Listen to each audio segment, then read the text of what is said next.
Welcome to the channel, narrated by Lua and Max. If you've been looking for true crime cases that haven't really been talked about, then you're in the right place. Our channel features true crime cases that not many people know exist. So grab a snack and sit back, airing out the dirty laundry of true crime case files. You're now watching The Laundry Room. What if you lived in the safest city in the country, and then one night, tragedy breaks out? Now you're on edge, and reminded that even in the safest of places, terrible things can still happen. That's the topic of today's video. Top 5 safest cities, hit with terrifying circumstances, overnight. Let's dive in. Number 5. Samuel Friedlander. Lewisboro, New York, is considered one of the safest cities in the United States, maintaining a peace, with little to no reports of homicide, or any violent crimes in decades. Sought after as a wonderful place to live and raise a family, despite the seemingly unbreakable peace, one night would soon change that, shocking the entire community and tainting the town's peaceful reputation forever. It was 2011, an otherwise a quiet and eventful evening on the streets of Lewisboro, just creeping into the early morning hours of about midnight, when a heated argument between married couple, Samuel and Damie Friedlander, broke out inside of the home they shared. During this argument, Westchester County Attorney, father and husband, Samuel, bludgeoned his wife, Amy, to death, beating her, over and over with a blunt object, until her lifeless body lay motionless on the floor of the couple's master bathroom. As if beating his wife to death wasn't enough, Samuel then stepped over his wife's body, grabbed his 12-gauge, loaded shotgun, and proceeded down the hallway towards the bedrooms of his 2 sleeping children. Amazingly, the children never woke up to the commotion. Some might say that it was for the best, considering what was to happen next. As his children slept, one by one, Samuel put the gun to the center of their chests, and pulled the trigger, killing both children instantly. Samuel had just murdered his entire family, but he still wasn't finished taking lives. Exiting his children's bedrooms, Samuel proceeded down into his basement. There, he reloaded his shotgun and took the last life he would take. It would be his own. Despite this horrific tragedy that shocked the community for weeks and months to follow, Lewisboro, New York, is still considered one of the safest cities in the United States. Number 4. James McGuire Clark. Weston, Massachusetts is known for their open spaces, meadows, and lots of wooded areas, some with marked trails people enjoy hiking on. Conveniently located about 12 miles away from Weston, is the bigger city of Boston, Massachusetts. Residents of Weston enjoy the nature and quiet of living outside of the louder city, only traveling in when need be. On March 15, 2009, James McGuire Clark, age 24, asked his 80-year-old grandmother, Eleanor Clark, to pick him up from a train station in Boston. James and his grandmother, Eleanor, had prior arrangements for James to stay with her at her home in Weston. Eleanor picked James up from the train station, and the two arrived back at Eleanor's house on 476 Conant Road in Weston at about 2:00 p.m. Sometime later on, James and his grandmother got into an argument. According to James, his own mother, Catherine, which would be Eleanor's daughter, and his grandmother, Eleanor, had some kind of inside joke that they shared, and James was paranoid that their inside joke was about him. James would say that whatever the inside joke was, that his mother and grandmother would whisper and snicker between each other, and James knew whatever they were talking about must have been about him. James found this very disrespectful and embarrassing. It's believed this was the root for the argument that ensued between James and his grandmother at her house in Weston on March 15, 2009. During this argument, James would scream at his grandmother, telling her that he didn't like her making jokes about him, and, although I couldn't find any reports, if there even was any joke that would be made about James, James had his mind made up, in his own paranoia, that they made jokes about him. While screaming at Eleanor, James picked up a ceramic statue and threw it at his grandmother, striking her in the head. Eleanor then smacked James. This made James snap. He completely lost it, as he would later say in his police interview. He then hit her again and again, and then went into the kitchen to get a knife and stabbed her repeatedly in the neck, killing her. After murdering his 80-year-old grandmother, James McGuire Clark showed up on the front porch of a neighbor's house with blood dripping from his shirt and hand. He was there to ask the neighbors if he could give James a ride to a hospital for the cut on his hand, which James explained away as being an accidental cut he sustained while slicing cantaloupe. The neighbors, unsure what was going on, but seeing that James definitely needed some medical attention, reluctantly agreed to drive him to Newton Moseley Hospital emergency room, instead of sticking around, waiting for his name to be called by the emergency room nurse and to be seen for the cut on his hand. James McGuire Clark left the hospital, taking a taxi to a family friend's house in Newton, Massachusetts. There at the family friend's house, James McGuire Clark confessed to murdering his grandmother, Eleanor. James went into detail, describing what had taken place at Eleanor's home on 476 Conan Road in Weston, leading up to her murder, telling this family friend about the argument over the inside joke and how he felt disrespected by Eleanor, and then ultimately stabbed her to death. It's not much of a surprise that after hearing this shocking confession from James, that the family friend was horrified and in disbelief, quickly called the police, who promptly arrived and arrested James. Investigators went to the home on 476 Conant Road in Weston, Massachusetts, and found the deceased body of 80-year-old Eleanor Clark laying on her side in a pool of her own blood and broken ceramic pieces. On a nearby table they also found the murder weapon and more ceramic pieces that had broken from the statue James threw at Eleanor. The knife was still covered in Eleanor's blood. Back at the police station and in the interrogation room, James McGuire Clark confessed that he truly was sorry for what he did and apologized personally to the police for, quote, having to find his grandmother in the condition she was in, end quote. When police asked James if his actions were that of impulse and rage, or if he truly intended to hurt his grandmother, Eleanor, James readily admitted that he fully intended to harm her and kill her. James likely has some form of mental illness and is currently in prison, where we hope he remains for the rest of his life. Number 3. The Sophia family. Kingston, Ontario, Canada, is regarded as the safest city in Canada, even so much as to reports saying Kingston was the safest place for women to travel to, as Kingston is not known for violent or sexual crimes. In fact, Kingston has the lowest crime rating in the country. On June 30, 2009, a Kingston Mills Locks worker discovered a black Nissan Sentra with a broken left tail light submerged in the water of the nearby canal. Divers later discovered 4 bodies inside of the vehicle. At about the same time this discovery was being made, a 58-year-old man walked into the Kingston Police Department to report 4 of his family members missing. The 4 bodies found in the black Nissan Sentra were not yet identified, but they did know all 4 victims were female. The man who walked into the Kingston police station was Mohammed Shafia, reporting that his 3 teenage daughters and their aunt had gone missing.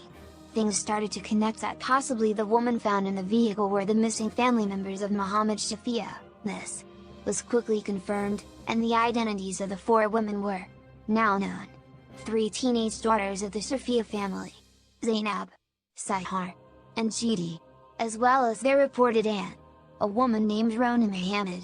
I'll get more into who she really was a little later on. With the identities of the women now confirmed, police were quick to call this a case of tragic accident. However it would be, the Shafia family themselves were quickly and investigators questioning if maybe this case wasn't as open and shut as they thought. When researching this case, I got really confused. I had to really put things in order to truly get the timeline right. It's a pretty confusing case, but I will do my best to explain it all in order so it's easier to follow. Okay. So a little while before the Nissan had even been discovered by the Mills Locks worker, the police had actually received a call from a man, claiming that somebody had hit his Lexus SUV, and that it was damaged. When the police went to the man's location to take the report, they found themselves in an empty parking lot, with the man not being able to give any details or description of who hit his SUV. His story kept changing and the police, being confused but still taking the report, didn't really have much to go on. The information or lack thereof was useless, but would actually become a crucial point of interest later when pulling the black Nissan Sentra from the canal. The Nissan had damage to the rear bumper, and the Lexus SUV had damage to the front bumper. Things were starting to piece themselves together, especially once they learned who the man was that reported his damaged SUV. The man by the name of Hamad was in fact Hamad Shafia, the son of Mohammed Shafia, the other man who, while the Nissan was being discovered, walked into the Kingston police station to report 4 of his family members missing. Hamad is the brother of the 3 sisters found deceased in the submerged Nissan: Zainab, Sahar, and Jidi Shafia. We know that the 3 teenage girls are the daughters of Mohammed Shafia. They are the sisters of Hamad Shafia. But who exactly was the 4th woman found in the vehicle? Rona Mohammed.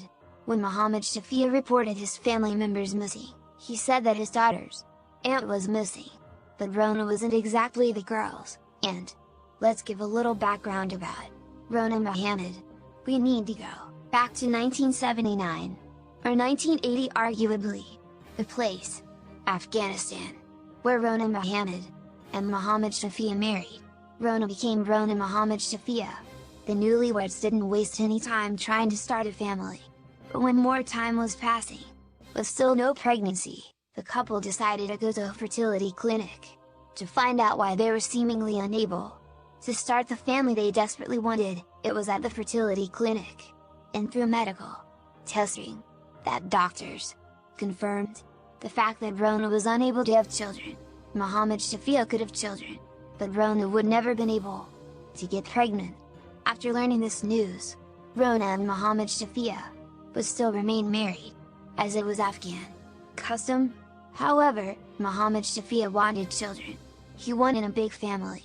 He wanted his family name to carry on. So by 1989, and allegedly with Rona's permission, Mohammed would have a second wedding ceremony, welcoming his new second wife into the picture. It would be the 3 of them, sharing a home and marriage together: Rona Shafia, Mohammed Shafia, and his new wife Tuba, Mohammed Yahya. Okay guys, from here on out, I will be referring to her just as Yahya. Rona Shafia and Yahya were now co-wives. Yahya was able to have children, and Mohammed Shafia and Yahya didn't waste any time starting a family. They will go on to have 7 children together. All the while, Rona Shafia fully participated in raising and caring for the children.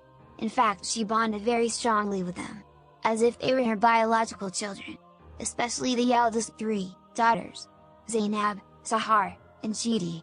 She was the more nurturing and mother-like of the 2 women. Despite the relationship between Rona Shafia and Yahya not being idyllic, Rona Shafia seemed more focused and distracted with the children, while Yahya was more aggressive and mean towards Rona Shafia. She would remind her that Yahya's children were not Rona's, saying things to refer to the fact that Rona Shafia could not ever be a real mother because she was unable to have children of her own. The entire Shafia family moved from Afghanistan to Australia, where they lived briefly before leaving Australia for the United Arab Emirates. There, they would stay put for about a decade. During this time, Mohammed Shafia was making a considerable fortune in Dubai, in the used car sales business, only to trade that in later to take up real estate, where once again he was by all accounts, very successful. By 2007, Mohammed Shafia was a multi-millionaire. It would be the same year, 2007, that Mohammed Shafia was able to take advantage of an immigration program introduced by the government of Quebec, Canada, which offered permanent residency and eventual citizenship to people who significantly invested money into their province.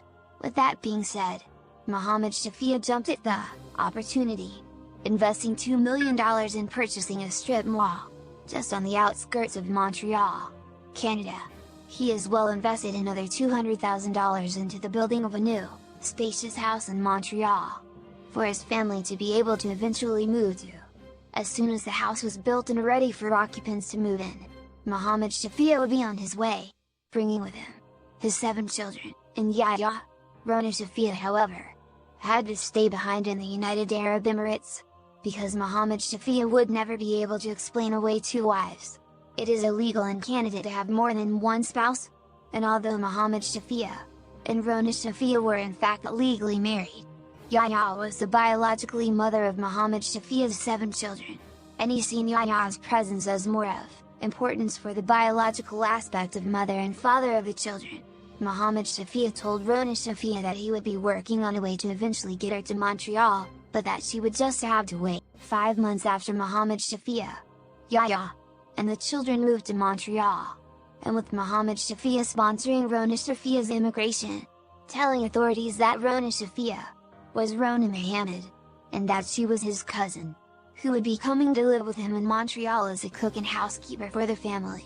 So on a work visiting visa, Rona Shafia's immigration was granted, and she joined the rest of the family in the St. Leonard borough of Montreal, Canada.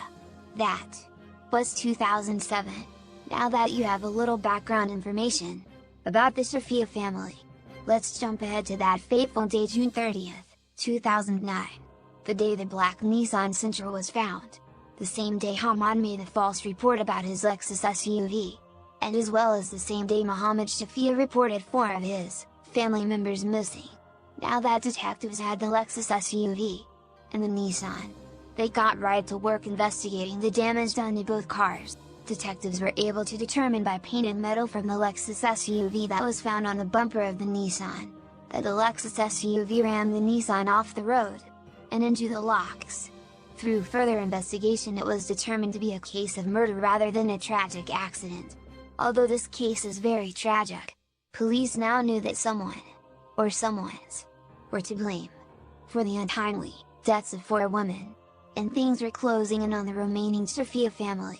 While conducting their investigation into the Shafias, they found that Muhammad Shafia had purchased the Nissan Sentra for $5,000, only 1 day prior to its discovery in the canal, for the purpose that the whole Shafia family could take a trip to Niagara Falls, to comfortably travel with 8 members in total of the immediate Shafia family.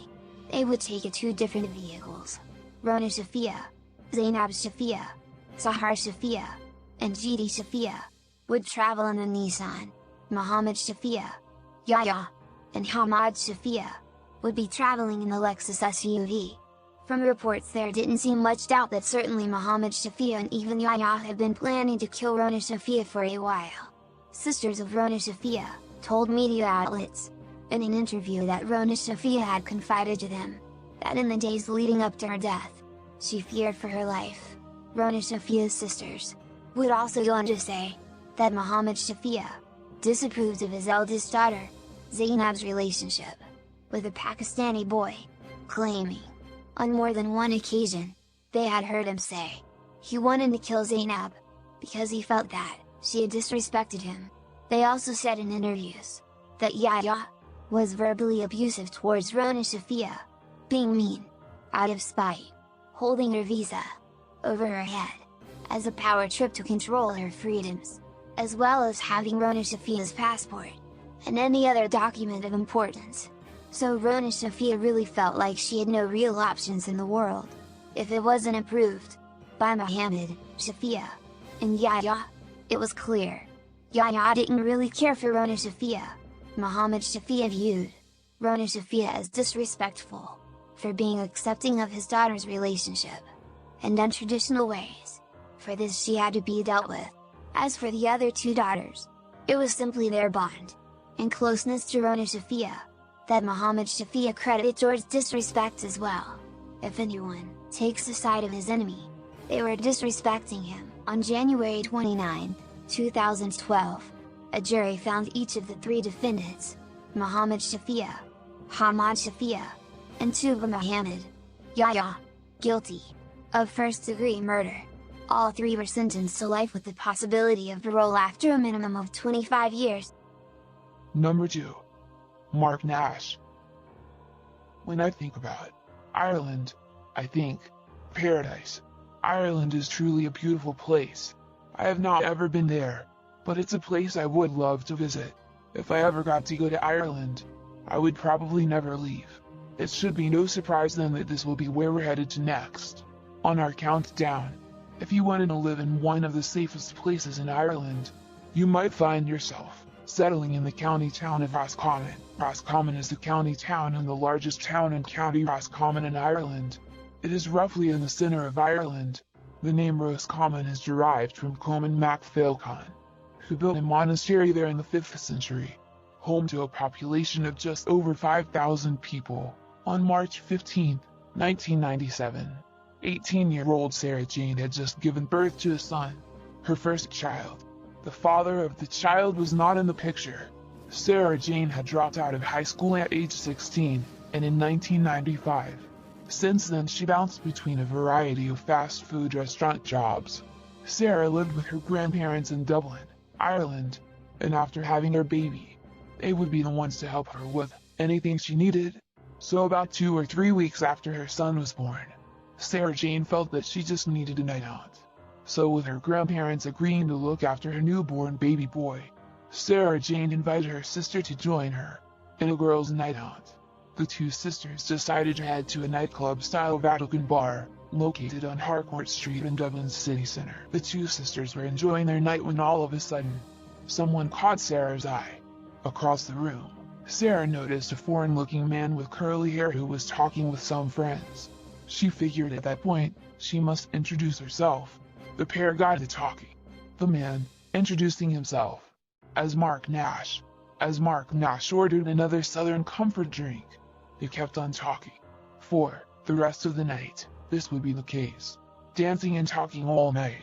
The pair found that they had things in common, like the fact that they were both single parents of infant children they had from a previous broken relationship.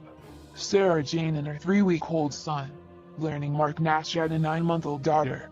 The two hit it off so well that they made plans to meet back up the very next day. After meeting the night prior in the nightclub, Sarah Jane packed up her infant son and headed out of her grandparents' house to meet Mark Nash. Waiting outside of a Burger King restaurant was Mark Nash and his 9-month-old daughter. The pair would go right to talking and laughing some more, as if resuming exactly where they left off the night before. Mark Nash would go on to tell Sarah that he was from Leeds, and that currently, the flat he lived in, he still shared with his ex-girlfriend. Sarah didn't seem bothered by this as Mark made it clear that his living situation wasn't by choice, and that Mark Nash and his ex-girlfriend had separated only after they moved in together, and it was only a matter of time before one of them would find elsewhere to go. Sarah Jane and Mark Nash would begin to see each other on a regular basis, becoming a couple. On the weekends, Mark Nash would stay with Sarah Jane at her grandparents' house, or Sarah Jane would stay with Mark Nash at his flat, despite his ex-girlfriend still living there as well. About a month after meeting, Sarah Jane would actually move into Mark Nash's flat. The fact that his ex-girlfriend lived there too wasn't much of an issue because Sarah and Mark wouldn't be there long. They were able to find their own flat to move to. But just a few short weeks after moving in, the house was deemed unlivable and the couple had to vacate the flat. Friends of the couple invited them to be roommates at a flat they already lived in, and Sarah Jane and Mark Nash accepted their offer and moved in, now located on Cloniff Road in Dublin. So, just to recap, Sarah Jane meeting Mark Nash, entering a relationship with Mark Nash, and moving in with Mark Nash, ultimately to settle in the flat they shared with other friends on Cloniff Road. All of this happened within a month of knowing each other. Now settled on Cloniff Road, Mark Nash accepted a job offer with Dublin Direct. Things seemed to be normal for a moment until Sarah Jane planned a trip to visit her sister, Catherine Doyle. Sarah Jane made reservations for train tickets for the 4 of them: Mark Nash, his 9-month-old daughter, herself and her 1-month-old son, for August 15, 1997. They would be visiting Sarah's sister Catherine Doyle for 2 nights. Catherine Doyle and her husband Carl Doyle, as well as their 4 children, all lived in the county town, Roscommon, and couldn't wait for Sarah Jane's visit. August 15, 1997. Mark Nash clocks off from work at the Dublin Direct at 5 p.m. He is on his way home to pick up and packed up Sarah Jane and the couple's children to head to the train station, off to see Sarah's sister, Catherine. Once finally on board and settled in, the train departed for Roscommon. While on board, Mark Nash had 2 alcoholic drinks, while Sarah Jane had just 1 beer. When they arrived at Roscommon train station, waiting for them as planned was Carl Doyle, Catherine's husband, and Sarah Jane's brother-in-law. He was there to pick Sarah, Mark and the kids up and bring them back to his and Catherine's home. The train pulled into Roscommon station around 8:30 or 9 p.m. after a brief stop made by Carl Doyle on the way to his house for a bottle of American whiskey, bottle of vodka, and a few soft drinks. By 9:30 p.m. all of them, Sarah, Mark, Carl, and Catherine, were sitting in the Doyle's living room enjoying a smoke and a drink, while talking and sharing laughs. Sarah Jane and Mark Nash's 2 infant children were asleep on a nearby couch, from where the group was hanging out in the living room. Catherine and Carl Doyle's 4 children were all asleep upstairs. Around midnight, Carl Doyle was ready to call it a night. He was tired, and so he headed off to catch some sleep in a living room recliner chair. Meanwhile, sisters Sarah Jane and Catherine Doyle headed upstairs to sort out the sleeping arrangements. During this time, Mark Nash had been in the bathroom, feeling ill, likely from drinking and smoking, throwing up and hanging his head over the toilet, sick. Sarah Jane and Catherine Doyle had figured out sleeping arrangements and started rearranging mattresses for everyone to comfortably sleep. Downstairs, Mark Nash had managed to puke anything and everything up from his stomach and was able to finally exit the bathroom. He could hear voices in the distance, and by this could tell that the sisters were upstairs. So, he followed the sounds of their voice until he located the room they were in. He entered one of the bedrooms where Sarah Jane and Catherine were making beds in, holding a large metal object that he obtained sometime along while making his way from the bathroom upstairs. Mark Nash looked Sarah Jane in the eyes, told her she was going to die today, and then started bashing her in the face, neck, and head with a piece of metal. Catherine Doyle screamed in horror and tried to hit and kick Mark Nash in defense for her sister, but Mark Nash would turn to Catherine and hit her, which would stun her back and away from him, long enough to continue striking Sarah Jane. Eventually, Sarah Jane lost consciousness. When Sarah finally regained consciousness, she noticed she was alone. Mark Nash, let alone her sister, Catherine, were nowhere in sight. With Catherine's head throbbing, she sat there trying to figure out what had just happened.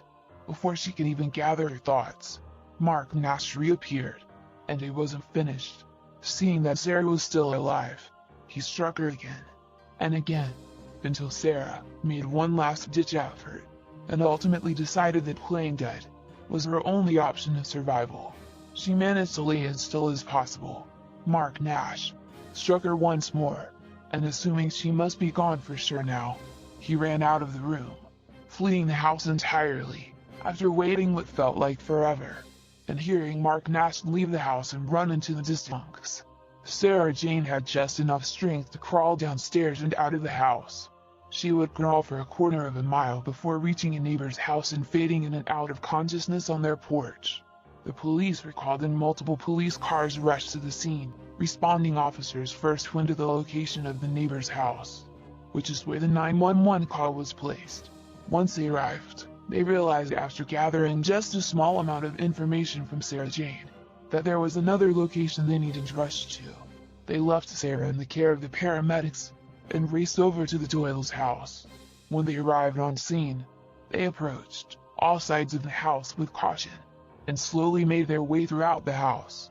When they first walked in, there in the living room, they seen a man sitting in a recliner chair with obvious stab wounds to the chest and neck. The man was Carl Doyle, and he was deceased. A knife was actually broken and still sticking out of Carl's neck. As the police proceeded onward through the house, they found Catherine's body. She had also been stabbed. Surprisingly, the children were all still asleep in the original places they had went to bed in. All of the children were unharmed. The 2 infants, just feet from Carl's lifeless body. However, upon checking the rest of the house, one person was certainly missing. Where was Mark Nash? When Sarah Jane had first started crawling to the closest neighbor's house, a quarter-mile away, Mark Nash had since fled the scene. Police would find him the very next day, only to learn that over the last 24 hours, while they had been looking for him, that he had broken into 6 different houses along his fleet, stealing things from a change of clothes to a hammer, which he raised up and threatened the police with when they did finally catch up to him. His threats didn't work that time, and he was quickly arrested. Sarah Jane would ultimately survive her attack, but she would have deformities and would have to have reconstructive surgery. Catherine and Carl Doyle did not survive.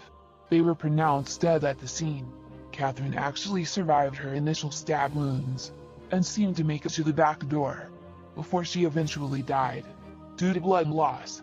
While Sarah Jane was recovering from her attack, Mark Nash wrote her a letter confessing to murdering Catherine and Carl, as well as confessing to attacking Sarah Jane. Yeah, so I'm not exactly sure why Mark Nash would need to write a letter to Sarah, telling her something she already knows. I mean, duh, she was there. She knows you did it. But I guess all that letter did was help solidify that 2 life sentence would be handed down by the judge. When the jury decided that Mark Nash was obviously guilty, 2 life sentences would be the ruling. But wait! There's more! Hang on to your seat, baby! Cause this one's a screamer! We're not done. This story has a twist. Okay, so 18 years later. So in 2015, DNA linked Mark Nash to 2 more murders, 2 unsolved cold cases of 2 women, Sylvia Shiles age 59 and Mary Callanan age 61.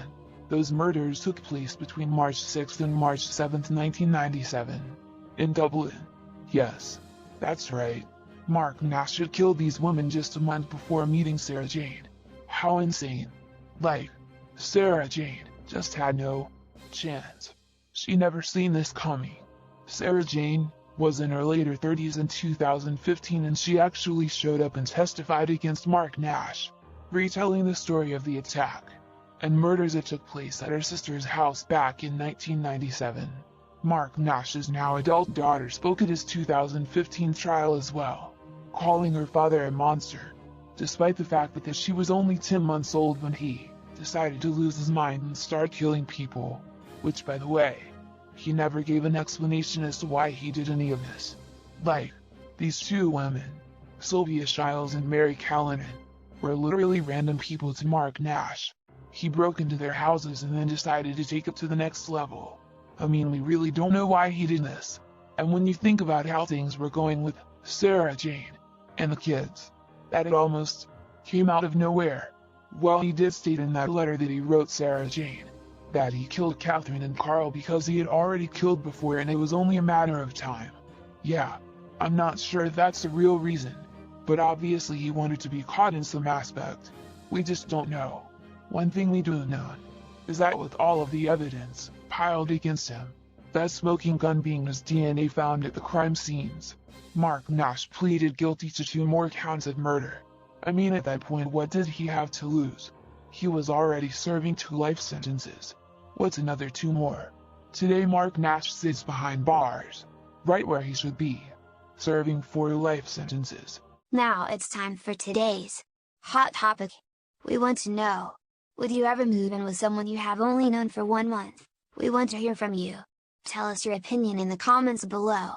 Make sure to use the hashtag hot topic. Now, let's finish out our countdown. Number 1.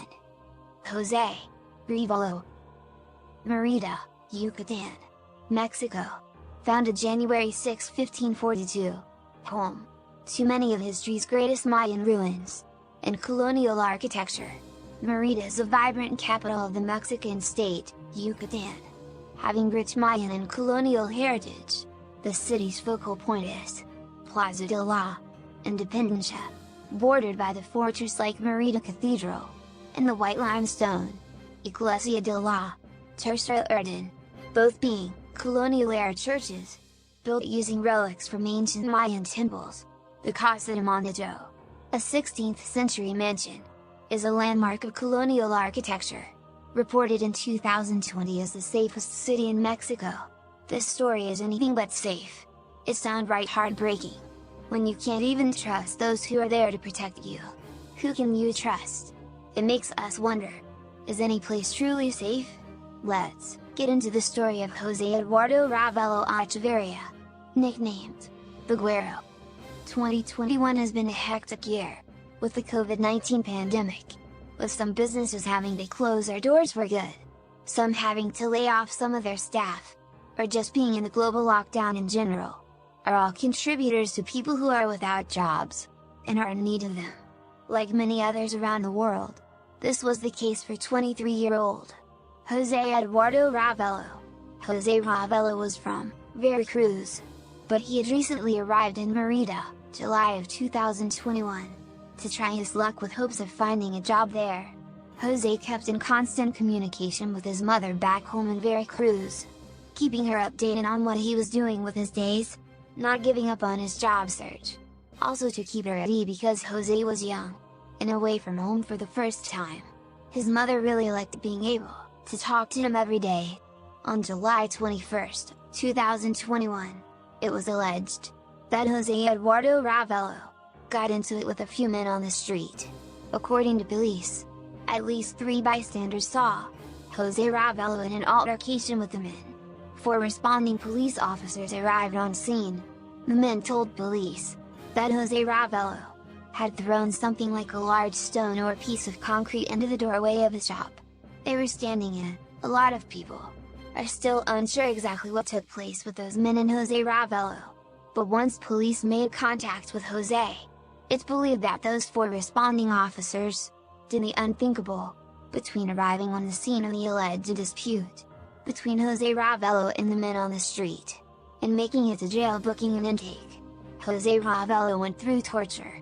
He was badly beaten, in the face, neck, head, elbows, arms, legs, and chest, presumably by the 4 responding officers, and that wasn't even the worst of it. When police booked Jose Ravelo into the jail, CCTV footage inside of the jail showed a staggering and dazed, bruised up Jose. He could be seen on camera in his cell with multiple injuries, swaying, and having a hard time keeping steady on his feet. Also with obvious injuries he had sustained at some time between being handcuffed and brought in by police. So, what had the police done to Jose? Jose didn't even have injuries from the men he allegedly got into an altercation with. But now, after and only when in police custody, he is somehow beaten all over. That would be the lingering question the entire community would have for the police department. What happened to Jose Ravelo? In fact, it's what we could not see on the CCTV footage that truly dropped the jaw of everyone. In Mérida, Yucatan, Jose Ravelo would be released from jail for his alleged petty crime a short time after being arrested. He is seen on CCTV walking out of the jail after being released. The first thing Jose Ravelo did was call his mother. He told her the real story and what his last 24 hours had actually been like.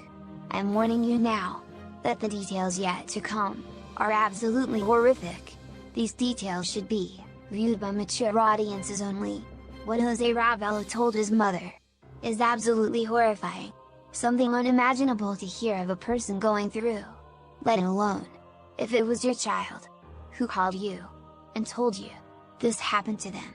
So now, here is what really happened. Jose Ravelo told his mother that when the police had arrested him as an accused aggressor in an altercation with a couple other men, that on the way to headquarters, and numerous times, that the police beat him. Jose said that he was beaten over and over to all parts of his body. The whole way to the jail, he said. They just didn't stop beating him, even though he never fought back. He said it was 4 policemen, the ones who arrested him. Then, what Jose Ravelo confided to his mother is something that no one should ever have to experience. Jose told his mother that en route to the jail, that the police sexually assaulted him. Jose's mother couldn't believe what she was hearing. She quickly made her way to Mérida to be with her son. She watched in no time at all. Her son's health quickly declined. He was rushed to the local hospital's emergency room. Jose Arevalo would be admitted to the hospital's intensive care unit, known as ICU, on July 22, 2021, which was the day that he had been released from jail. Jose Arevalo would spend the next 4 days in the ICU with his mother right by his side. Jose was now fighting for his life. And on the 4th day, which would be July 26, 2021, Jose's organs would finally give up on him. That would be the day that Jose Arevalo would die, and would be the same day a mother's fight for justice was only just getting started. A funeral service was held for Jose Arevalo, first and foremost allowing the rest of Jose Arevalo's family and friends to say their goodbyes, to gather and share memories of all of the wonderful times they had with Jose Arevalo, to lend support and love to Jose's mother, the whole family being just so confused as to why he was taken so young, at just 23 years old. At the end of Jose Arevalo's funeral ceremony, his mother took her son's casket, with Jose inside, and headed to the government palace, with Jose Arevalo's casket at the mercy of the stairs of the palace. Jose's mother wept and prayed over her son's body, and begged the governor, Mauricio Villadosal, to help her get justice for the murder of her son. Governor Mauricio Villadosal reciprocated Jose's mother's heartfelt request, and on August 7, 2021, he ordered the arrest of the 4 Merida police officers, as being the alleged perpetrators in the rape, beating and murder of Jose Arevalo. The 4 Merida police officers would now be investigated by Yucatan State Attorney Generals, also known as the FGE. Governor Mauricio Villadosal then reported to local media outlets, this quote, "It is I to inform that the municipal police, presumed responsible for this crime, have already been captured, and we will apply the law until the last consequences." End quote. Jose's mother felt that something was finally being done, and that justice would soon be served. The 4 police officers were indicted on the charges of homicide committed in a gang, since there was 4 of them, as well as aggravated torture and aggravated rape. But on August 15, 2021, the judge of the 1st Judicial District, Romulo Antonio Bonilla Castaneda, ruled that, although it was proven that the crimes of homicide and rape were committed against the victim, it was not proven that the 4 policemen were the ones who committed the crimes. And this judge ordered the immediate release of all 4 police officers. Understandably, the entire community was in an outrage, including Jose Arevalo's mother. The ruling caused pandemonium within the community. Protests took to the municipal building demanding justice for Jose Arevalo's mother. This was reopening the wound. She protested right alongside the rest of Merida, begging and demanding justice for Jose. On August 25, 2021, the autopsy report was out. Yucatan State Attorney General Jose Manuel Leon announced the autopsy results of Jose Arevalo. Jose Manuel Leon reported that the cause of Jose Arevalo's death was blunt force trauma from being beaten, as well as causing organ failure. He noted injuries such as Jose having sustained a perforated lung, and brain bruising and swelling. He also confirmed that Jose Arevalo was raped. So, you might be thinking, why can't they run the DNA from the rape kit, and then they would know who was involved? But that would be just the thing. There would be no DNA to collect. Reports indicated that Jose Arevalo had a noticeable tear and trauma to his backside, and that there was evidence of rape by instrument, meaning there was no human penetration. This poor boy was assaulted with a blunt object, thought to be something like a baton, or piece of metal. Okay, so this is just so heartbreaking. And how could they release potential suspects before an autopsy report was even ready? This case surely leaves us all angered and confused. Many people in Merida were quick to call this a hate crime, saying that Jose Arevalo was tormented by the police because of his sexual orientation. Regardless of the sexual orientation of Jose Arevalo, there is no excuse for a person to be treated the way he was. Jose Arevalo's mother knew she couldn't give up, and she would take this higher than the government. Jose's mother would go on to Mexico City, to meet with the president himself, President Andrés Manuel López Obrador, seeking and continuing the fight for justice, for the torture and murder of her son, Jose Arevalo. She said to media outlets, quote, "I promise you, that I will not leave this, until the last consequences. I will do justice for my son. Listen well. Let everyone know. This is not going to stay that way," end quote. President Andrés Manuel López Obrador released a press conference, in which he said that he believes this case to be a hate crime, and that he was going to get to the bottom of the matter. So, as of recording this video, everything is still ongoing. No one has been officially charged with the murder and torture of Jose Arevalo, and it seems that it's still being investigated. Wow! I mean, this case was really hard to cover. I mean, the details alone are gut-wrenching. We just hope that sooner than later, the right people responsible for these crimes face their punishment. Our hearts are with Jose Arevalo's mother, and the rest of the Arevalo family. Well, ladies and gentlemen, that's going to do it for today's video. If you enjoyed today's video and feel we did well putting it together, let us know.